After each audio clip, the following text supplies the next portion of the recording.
हज़रत बिलाल रज़ी इस्लाम के सबसे महान सहाबा में से एक थे।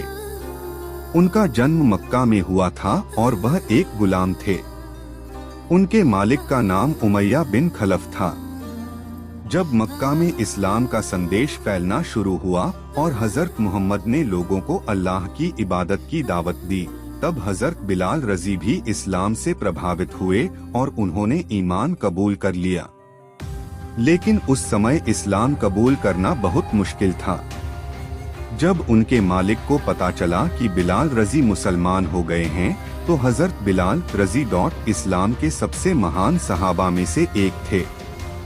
उनका जन्म मक्का में हुआ था और वह एक गुलाम थे। उनके मालिक का नाम उमैया बिन खलफ था। जब मक्का में इस्लाम का संदेश फैलना शुरू हुआ और हज़रत मोहम्मद ने लोगों को अल्लाह की इबादत की दावत दी, तब हज़रत बिलाल रज़ी भी इस्लाम से प्रभावित हुए और उन्होंने ईमान कबूल कर लिया। लेकिन उस समय इस्लाम कबूल करना बहुत मुश्किल था। जब उनके मालिक को पता चला कि बिलाल रज़ी मुसलमान हो गए हैं, तो उसने उन्हें बहुत ज्यादा तकलीफें दी। मक्का की गर्म रेत पर उन्हें लिटा दिया जाता था और उनके सीने पर भारी पत्थर रख दिया जाता था ताकि वह इस्लाम छोड़ दें।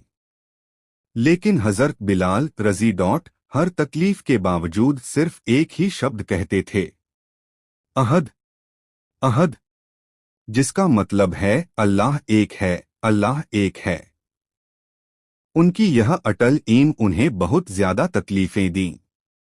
मक्का की गर्म रेत पर उन्हें लिटा दिया जाता था और उनके सीने पर भारी पत्थर रख दिया जाता था ताकि वह इस्लाम छोड़ दें।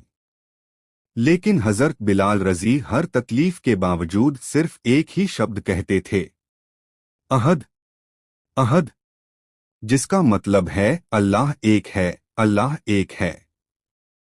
उनकी यह अटल ईमानदारी देखकर हज़रत अबू बकर रज़ी ने उन्हें खरीदकर आज़ाद कर दिया। इसके बाद हज़रत बिलाल रज़ी इस्लाम के सबसे करीबी सहाबा में शामिल हो गए।